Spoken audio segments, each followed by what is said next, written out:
हरे कृष्णा, जय जगन्नाथ। आप सभी को स्नान पूर्णिमा की और जगन्नाथ जी के प्राकट्योत्सव की यानी जन्म दिवस की बहुत बहुत शुभकामनाएं। आज जगन्नाथ जी का प्राकट्योत्सव और स्नान पूर्णिमा है, तो आज ही के शुभ दिन पर भगवान जगन्नाथ, बलभद्र, माँ सुभद्रा और सुदर्शन चक्र अपना रत्नवेदी यानी गर्भगृह छोड़कर भक्तों को कृपा देने के लिए आते हैं स्नान वेदी पर। और ये स्नान वेदी भी श्री मंदिर में ही है, पर वो स्नान वेदी एक ऐसी जगह स्थित है कि जगन्नाथपुरी के मंदिर के सामने का जो ग्रैंड रोड है वहाँ पे खड़े खड़े भी हम प्रभु जगन्नाथ के दर्शन कर सकते हैं। कितने भी दूर खड़े होके भगवान भक्त को दर्शन देते हैं, क्योंकि जन्मदिन है ना, तो बहुत सारे भगवान के दर्शन के लिए आते हैं। तो भगवान सबको अपनी कृपा देना चाहते हैं।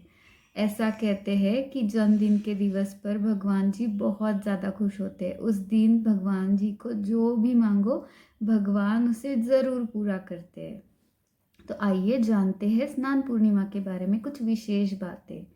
तो स्नान पूर्णिमा के दिन भगवान जी को गर्भगृह से लेके आते, उसके एक दिन पहले भगवान का एक विशेष वेश यानी श्रृंगार किया जाता है। उसको सेना पटालागी कहते हैं। ये एक ऐसा वेश होता है जिसकी वजह से भगवान के श्री अंग को सुरक्षा प्रदान की जाती है। भगवान के अति निकटतम सेवायत दैतापति सेवक जो है भगवान को पहंडी करके यानी कि भगवान को लेके स्नान वेदी पर विराजमान करते हैं। और फिर 108 घड़ों से भगवान जी को स्नान कराया जाता है। उसमें 32 घड़ों से जगन्नाथ जी को, 33 घड़ों से बलराम जी को, 22 घड़ों से माँ सुभद्रा को और 18 घड़ों से सुदर्शन जी को स्नान किया जाता है। पता है ये जो स्नान का जल होता है वो कहाँ से आता है? मंदिर में ही स्थित एक सोना कुआं है, जिसमें एक पूरे भारतवर्ष के सारे पवित्र तीर्थों का जल आता है। साल में सिर्फ एक बार इस कुएं से जल निकालते हैं, स्नान पूर्णिमा के एक दिन पहले। फिर उसे घड़ों में भर के ढककर भोग मंडप में रखा जाता है, अधिवास में रखा जाता है।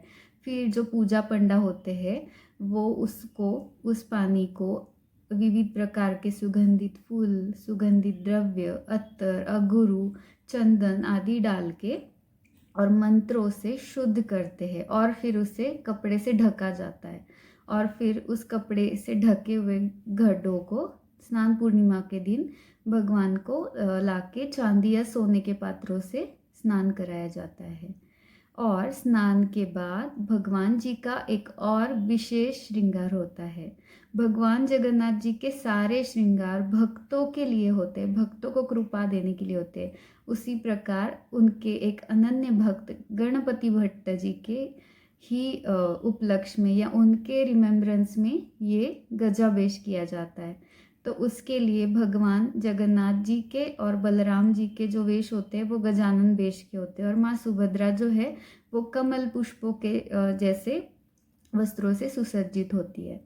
और ये जो वेश है वो राघव दास मठ, जगन्नाथ जी के एक अनन्य भक्त है राघव दास, उन्हीं के मठ से, उन्हीं के अनुयायी, राघव दास जी के अनुयायी जहाँ पे है उसी मठ से ये वस्त्र लाए जाते हैं। बहुत ही सुंदर दिवस होता है। और पता है खुद का जन्मदिन होके भी रोज 56 भोग लगाने वाले जगन्नाथ जब अपने ही जन्म दिवस पर मतलब मंगला आरती भी स्नान वेदी पे आके करते हैं, क्योंकि वो चाहते हैं कि जो भक्त पूरे समय मेरे दर्शन मंदिर के अंदर रह के नहीं कर सकते, क्योंकि मंदिर की जगह तो बहुत छोटी है, इसलिए मैं ही बाहर आके एक ऐसी जगह पे खड़ा हो जाता हूँ जहाँ पे पूरे दिन सुबह से लेके रात तक के मेरे सारी सेवाओं का दर्शन मेरे भक्त बड़े आराम से कर सके। कितने भक्त वत्सल है हमारे जगन्नाथ जी।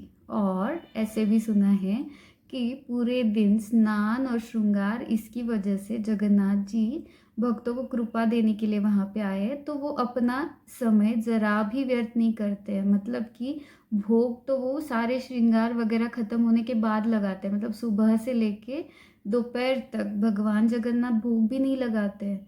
कितनी कृपावत्सल है ये। तो आइए इस स्नान पूर्णिमा के दिन हम इस कृपा वत्सल भक्त वत्सल जगन्नाथ, बलराम और सुभद्रा मैया तथा सुदर्शन चक्र जी के चरणों में नमस्कार करते हैं और प्रार्थना करते हैं कि उनकी कृपा से हमारी भक्ति में उत्तरोत्तर वृद्धि हो और हमारा प्रेम प्रभु जगन्नाथ के प्रति दिन ब दिन ऐसे ही बढ़ता रहे। जय जगन्नाथ। हरे कृष्ण।